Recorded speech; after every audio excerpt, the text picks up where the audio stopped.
Hello friends, welcome to job fair channel. तो आज इस वीडियो में बात करने वाले हैं Indian space research Organisation ISRO की तरफ से जो लेटेस्ट नोटिफिकेशन निकाली गई है उसके बारे में। यहाँ पर जो है इसरो की तरफ से हुम्मल स्पेस फ्लाइट सेंटर में आपकी वैकेंसीज निकाली गई हैं। वेरियस पोस्ट के ऊपर ये वैकेंसीज हैं और ये एप्लीकेशन फिलअप होना स्टार्ट होगी आपकी 19 सितंबर से। 19 सितंबर से आप जो है वो इन एप्लीकेशन के लिए अप्लाई कर सकते हैं और 9 अक्टूबर जो है वो इस एप्लीकेशन के लिए अप्लाई करने की आपकी लास्ट डेट है। वेरियस पोस्ट के ऊपर ये वैकेंसी जो है वो निकाली गई हैं। तो फर्स्ट वैकेंसी होगी आपकी वो होगी मेडिकल ऑफिसर की। सेकंड वैकेंसी साइंटिस्ट की है, इंजीनियर्स की है, टेक्निकल असिस्टेंट की, साइंटिफिक असिस्टेंट की, टेक्नीशियन बी की, ड्राफ्टमैन बी की, असिस्टेंट राजभाषा की आपकी वैकेंसीज हैं।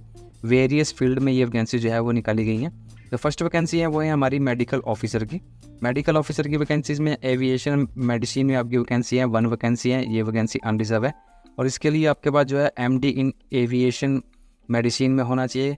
किसी भी रिकॉग्नाइज यूनिवर्सिटी इंस्टीट्यूट से मिनिमम 2 ईयर का एक्सपीरियंस होना चाहिए आपके पास, या फिर आपने MBBS डिग्री की साथ में आपने जो है वो MBBS डिग्री की होनी चाहिए किसी भी रिकॉग्नाइज यूनिवर्सिटी से। नेक्स्ट वैकेंसी स्पोर्ट्स मेडिसिन की है, 1 वैकेंसी है। ये वैकेंसी भी अनरिजर्व है।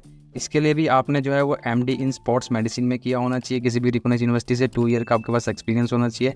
साथ ही साथ आपने MBBS भी जो है की होनी चाहिए रिकॉग्नाइज यूनिवर्सिटी या इंस्टीट्यूट से। नेक्स्ट वैकेंसी जो है वो है मेडिकल ऑफिसर की। मेडिकल ऑफिसर की 1 वैकेंसी है, अनरिजर्व कैटेगरी में है। इसके लिए आपने MBBS डिग्री की होनी चाहिए किसी भी रिकॉग्नाइज यूनिवर्सिटी इंस्टीट्यूट से और मिनिमम 2 ईयर का आपके पास जो है वो एक्सपीरियंस होना चाहिए। नेक्स्ट वैकेंसी साइंटिस्ट इंजीनियर की है। यहाँ पर स्ट्रक्चर डिज़ाइन में आपकी वैकेंसी है, 1 वैकेंसी है, अनरिजर्व कैटेगरी में ये वैकेंसी है।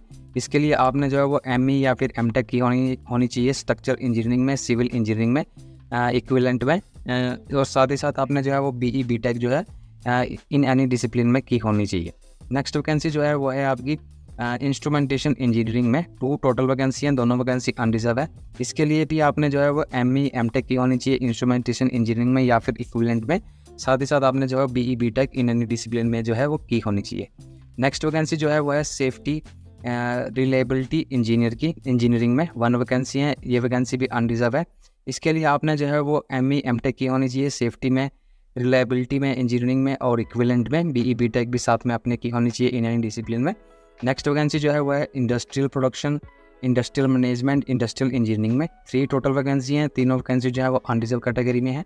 इसके लिए आपने जो है वो ME MTech की होनी चाहिए इंडस्ट्रियल प्रोडक्शन में, इंडस्ट्रियल मैनेजमेंट में, इंडस्ट्रियल इंजीनियरिंग में या फिर इक्विवेलेंट में। साथ ही साथ आपने BE BTech in any discipline में जो है वो की होनी चाहिए। नेक्स्ट वैकेंसी इंडस्ट्रियल सेफ्टी में है, 2 टोटल वैकेंसी हैं, दोनों वैकेंसी अनरिजर्व है। इसके लिए भी आपने जो है वो ME MTech की होनी चाहिए सेफ्टी में या फिर इंडस्ट्रियल सेफ्टी में, इक्विवेलेंट में किसी भी रिकॉग्नाइज्ड यूनिवर्सिटी या इंस्टीट्यूट से। नेक्स्ट वैकेंसी थर्मल इंजीनियरिंग में है, 1 वैकेंसी है, 1 वैकेंसी अनरिजर्व है। ME MTech की होनी चाहिए आपने थर्मल इंजीनियरिंग में या फिर इक्विवेलेंट में किसी भी रिकॉग्नाइज्ड यूनिवर्सिटी या इंस्टीट्यूट से। नेक्स्ट वैकेंसी हमारी जो है वो है टेक्निकल असिस्टेंट की। टेक्निकल असिस्टेंट की यहाँ पर मैकेनिकल में वैकेंसी है, 13 वैकेंसी है मैकेनिकल में, जिसमें से 13 वैकेंसीज में से आपकी जो है वो 1 वैकेंसी जो है वो बैकलॉग में है और 12 वैकेंसी जो है वो रेगुलर है। जिसमें से 5 वैकेंसी जो है वो आपकी अनरिजर्व कैटेगरी में है। OBC के लिए 3 वैकेंसी रिजर्व है, SC के लिए 2, ST के लिए 1, EWS के लिए 1, ST के लिए 1 वैकेंसी है। साथ ही EWS के लिए 1 है और ST के लिए 1 वैकेंसी जो है वो बैकलॉग में है। इस तरह से टोटल 13 यहाँ पर वैकेंसीज हैं। इसके लिए आपने जो है फर्स्ट क्लास डिप्लोमा किया होना चाहिए मैकेनिकल इंजीनियरिंग में किसी भी रिकॉग्नाइज्ड स्टेट बोर्ड या टेक्निकल बोर्ड से। नेक्स्ट वैकेंसी जो है वो है हमारी इलेक्ट्रॉनिक्स में। इलेक्ट्रॉनिक्स में यहाँ पर 11 वैकेंसी है। 11 वैकेंसी जो है उसमें से 1 vacancy reserve for PWBD candidates के लिए है और इन 11 वैकेंसी में से 4 vacancy unreserved, 3 vacancy OBC, SC के लिए 2 वैकेंसी, ST के लिए 1 और EWS के लिए 1 वैकेंसी जो है रिजर्व रखी गई है। फर्स्ट क्लास डिप्लोमा होना चाहिए इलेक्ट्रॉनिक्स इंजीनियरिंग में किसी भी रिकॉग्नाइज्ड बोर्ड टेक्निकल बोर्ड से आपके पास। नेक्स्ट वैकेंसी जो है वो है इलेक्ट्रिकल में, 2 टोटल वैकेंसी है, 1 vacancy unreserved, 1 vacancy OBC candidate के लिए रिजर्व है। डिप्लोमा इन इलेक्ट्रिकल इंजीनियरिंग में आपके पास होना चाहिए। नेक्स्ट वैकेंसी फोटोग्राफी सिनेमाटोग्राफी में है, 2 टोटल वैकेंसी हैं, जिसमें से 1 vacancy unreserved, 1 vacancy SC candidate के लिए रिजर्व है। डिप्लोमा इन फोटोग्राफी या सिनेमाटोग्राफी में आपके पास होना चाहिए, तभी आप इस एप्लीकेशन के लिए अप्लाई कर पाएंगे। नेक्स्ट वैकेंसी हमारी जो है वो है साइंटिफिक असिस्टेंट की। माइक्रोबायोलॉजी में 1 वैकेंसी है और ये वैकेंसी EWS कैंडिडेट के लिए है। इसके लिए आपने जो है वो फर्स्ट क्लास ग्रेजुएट होना चाहिए BSc इन माइक्रोबायोलॉजी में किसी भी रिकॉग्नाइज्ड यूनिवर्सिटी या इंस्टीट्यूट से, तभी आप इस एप्लीकेशन के लिए अप्लाई कर पाएंगे। नेक्स्ट वैकेंसी हमारी जो है वो है टेक्नीशियन बी की। टेक्नीशियन बी में फिटर की फर्स्ट वैकेंसी है जिसमें 22 टोटल वैकेंसी है। इन 22 वैकेंसीज़ में से 10 वैकेंसी जो है वो अनरिजर्व कैटेगरी में है। ओबीसी कैंडिडेट्स के लिए 6 वैकेंसी है, एससी के लिए 3 वैकेंसी, एसटी के लिए 1 और ईडब्ल्यूएस के लिए 2 वैकेंसी यहाँ रिजर्व रखी गई है। इसके लिए आप जो है वो 10th पास होने चाहिए, साथ ही साथ आपने जो है वो ITI या NTC या फिर NSC फिटर ट्रेड में जो है वो किया होना चाहिए, तभी आप इस एप्लीकेशन के लिए अप्लाई कर पाएंगे। नेक्स्ट वैकेंसी इलेक्ट्रॉनिक्स मैकेनिक की है, 12 वैकेंसी हैं जिसमें से 7 vacancy unreserved, 2 vacancy OBC, 2 vacancy SC, 1 vacancy EWS candidate के लिए रिजर्व है। इसके लिए भी आप जो है वो 10th पास होने चाहिए, 10वीं पास होने चाहिए, मैट्रिक पास होने चाहिए, साथ ही साथ ITI और या फिर NTC NSC आपने जो है इलेक्ट्रॉनिक्स मैकेनिक में किया होना चाहिए, ट्रेड में इलेक्ट्रॉनिक्स मैकेनिक ट्रेड में किया होना चाहिए फ्रॉम NCVT से। नेक्स्ट वैकेंसी जो है वो है AC एंड रेफ्रिजरेशन में, यहाँ पर 1 वैकेंसी है, अनरिजर्व कैटेगरी में है, 10th पास होने चाहिए, मैट्रिक पास होने चाहिए, साथ ही साथ आपने ITI की होनी चाहिए AC एंड रेफ्रिजरेशन ट्रेड में। नेक्स्ट वैकेंसी वेल्डर की है, 2 टोटल वैकेंसी हैं, 1 vacancy unreserved, 1 vacancy OBC candidate के लिए है, 10वीं पास होने चाहिए, साथ ही साथ आपने ITI NTC NSC की होनी चाहिए वेल्डिंग ट्रेड में।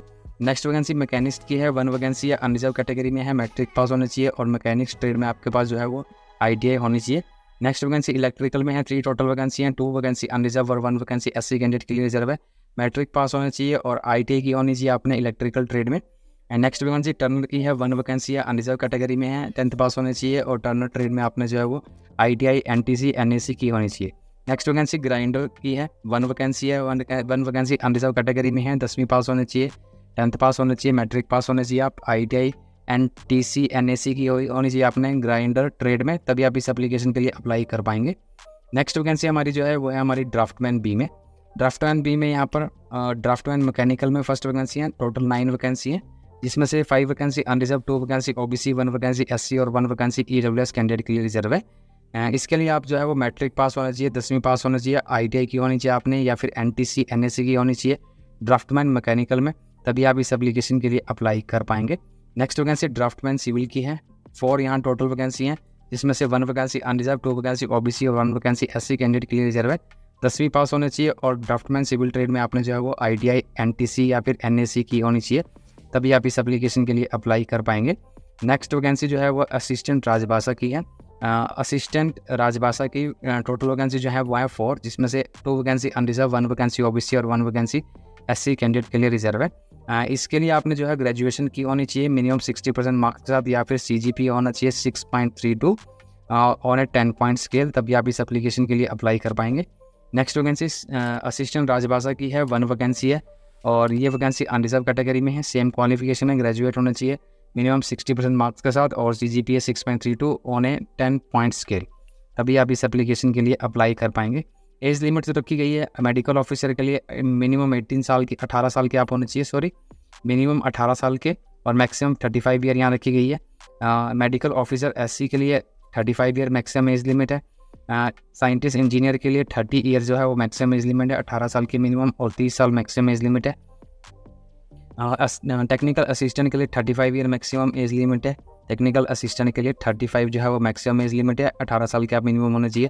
साइंटिफिक असिस्टेंट के लिए भी 18 से 35 साल के बीच में आप होने चाहिए, 35 ईयर मैक्सिमम एज लिमिट है। टेक्नीशियन बी की 35 ईयर मैक्सिमम एज लिमिट है, ड्राफ्टमैन बी की 35 मैक्सिमम एज लिमिट है। असिस्टेंट राजभाषा के लिए 28 ईयर्स मैक्सिमम एज लिमिट है, 28 साल के आप मैक्सिमम होने चाहिए, तभी आप इस एप्लीकेशन के लिए अप्लाई कर पाएंगे।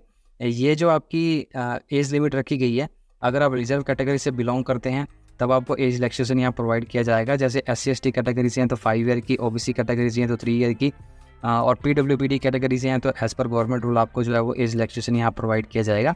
अगर आप जनरल EWS कैटेगरी से हैं तब आपको एज रिलैक्सेशन यहाँ नहीं मिलेगा।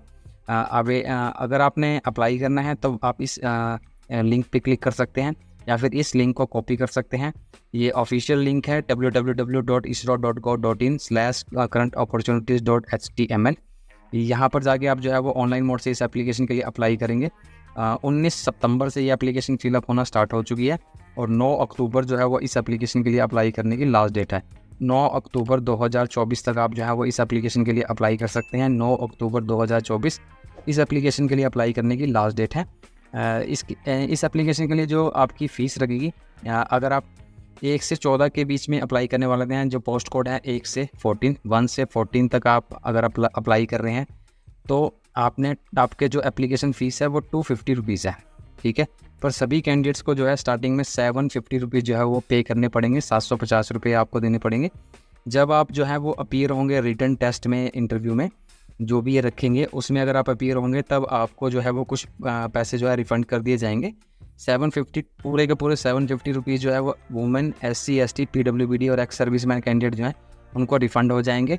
और जो नॉर्मल कैंडिडेट्स हैं, जनरल, EWS OBC, उनको 500 रुपीज़ जो है रिफ़ंड हो जाएंगे और 250 रुपीज़ जो है वो उनकी एप्लीकेशन फ़ीस के रूप में कट जाएंगे। पर आपको स्टार्टिंग में जो है वो 750 रुपीज़ एप्लीकेशन फ़ीस पे करनी है 1 से 14 पोस्ट कोड के लिए, ठीक है। उसमें से SC ST PWBD ex serviceman और वुमेन कैंडिडेट जो है उनको कंप्लीट वापस आ जाएंगे पैसे, अगर वो रिटन टेस्ट में अपीयर होते हैं या इंटरव्यू में अपीयर होते हैं तभी, ठीक है। नेक्स्ट, अगर आप 15 से 26 के लिए अप्लाई करने वाले हैं, पोस्ट कोड 15 से 26 तक अप्लाई करने वाले हैं, तब आपको जो है वो 500 रुपीज़ एप्लीकेशन फ़ीस पे करनी है, जिसमें से 100 रुपीज़ आपकी एप्लीकेशन फ़ीस है और 400 रुपीज़ आपको रिफ़ंड कर दिए जाएंगे। ये 400 रुपीज़ रिफ़ंड होंगे सिर्फ और सिर्फ जनरल, EWS OBC कैटेगरी के कैंडिडेट्स को।